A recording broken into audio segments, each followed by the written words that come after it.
Short টার্মে বাংলাদেশের সবচাইতে শক্তিশালী ডিটারেন্স অপশন হবে কামিকাজি ড্রোন। আপনারা সবাই দেখেছেন ইরান কিভাবে এক শাহেদ 136 কামিকাজি ড্রোন দিয়ে পুরো মধ্যপ্রাচ্যে তাণ্ডব চালালো। রাশিয়া ইউক্রেন যুদ্ধ বারবার দেখিয়ে দিচ্ছে যুদ্ধের নিয়ম বদলে গেছে।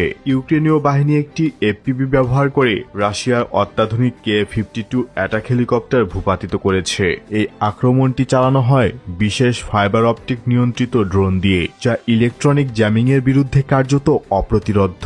এবার দেখুন ড্রোন দিয়ে ড্রোন শিকার। ইউক্রেনের একটি কামিকাজি ড্রোনকে ইন্টারসেপ্টর ড্রোন দিয়ে ধ্বংস করছে রাশিয়া। বর্তমান বিশ্বে চলমান যুদ্ধের ফুটেজগুলো দেখলে বোঝা যায় আগামীতে বিশ্বের ব্যাটেল গ্রাউন্ডের ভাগ্য নির্ধারণ হবে ড্রোনের মাধ্যমে, বিশেষ করে সস্তা কামিকাজি ড্রোনের মাধ্যমে। কিন্তু দুঃখজনক হলেও সত্য যে আমাদের দেশ এই ক্ষেত্রে এখনো অনেক পিছিয়ে আছে।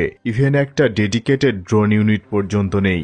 বাংলাদেশের যেহেতু কোনো দূরপাল্লার মিসাইল বা আধুনিক যুদ্ধবিমান নেই, তাই বাংলাদেশের উচিত ইমিডিয়েটলি 10 থেকে 20 হাজার কামিকাজি ড্রোনের একটা বহর গড়ে তোলা। Ballistic missile, tank, fighter jet তৈরি করার চেয়ে বাংলাদেশের জন্য সবচেয়ে সহজ আর বাস্তবসম্মত ডিটারেন্স তৈরি করা সম্ভব শুধু এই কিছু পরিমাণ সস্তা কামিকাজি ড্রোন দিয়েই। অন্যদিকে অনেকেই হয়তো জানেন আর কয়েক মাসের মধ্যে বাংলাদেশ বিমান বাহিনীর ড্রোন ফ্যাক্টরিটি চালু হবে, যা বগুড়ায় অবস্থিত। কিন্তু বাংলাদেশ যদি আসলে একটি মিনি ড্রোন পাওয়ার হাউস হিসেবে প্রতিষ্ঠিত হতে চায়, তাহলে আরও অনেক কিছু দরকার হবে, যেমন প্রাইভেট টেক কোম্পানিদের এই প্রোডাকশনের সাথে জড়িত করা। এতে বিভিন্ন প্রাইভেট কোম্পানিগুলো কামিকাজি ড্রোনের পার্টস তৈরি করবে।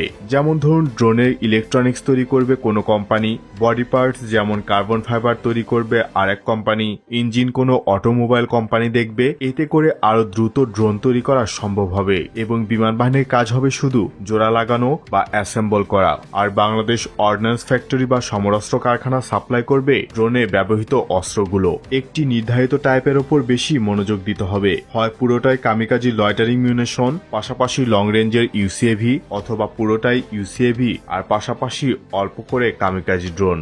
আর এগুলো খুব দ্রুতই সম্ভব, কারণ এর ভেতরে আরো আশা জাগিয়েছে বাংলাদেশ বিমান বাহিনী। বাংলাদেশ বিমান বাহিনীর নিজস্ব প্রযুক্তিতে নির্মিত 3টি ভিন্ন মডেলের ড্রোন প্রকাশ্যে এনেছে এবারের সামরিক প্যারেডে। এটি দেশের প্রতিরক্ষা প্রযুক্তিতে বড় অগ্রগতি হিসাবে দেখা হচ্ছে। যেমন নজরদারি ও গোয়েন্দা তথ্যে ব্যবহারের উপযোগী পিএফএক্স ড্রোন, সীমান্ত পর্যবেক্ষণ ও ট্যাকটিক্যাল অপারেশনের জন্য ডিজাইন করা KX2 ড্রোন, দীর্ঘ সময় আকাশে থেকে রিয়েল টাইম তথ্য সরবরাহে সক্ষম QXL ড্রোন। তবে নিজস্ব প্রযুক্তির তৈরি সবগুলো ড্রোনই শত্রু অবস্থানে হালকা আক্রমণ সক্ষম করে ডিজাইন করা হয়েছে।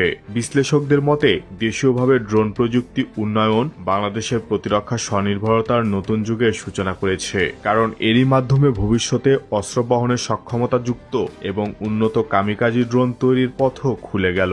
আপনার কি মনে হয় জানিয়ে দেবেন নিচের কমেন্ট বক্সে। আজ এই পর্যন্তই। নতুন কোনো ভিডিও নিয়ে খুব দ্রুতই হাজির হব ইনশাআল্লাহ। সে পর্যন্ত ভালো থাকুন, সুস্থ থাকুন, ইনফরমেটিভ বাংলার সাথেই থাকুন। দেখা হবে আবারও। আল্লাহ হাফিজ।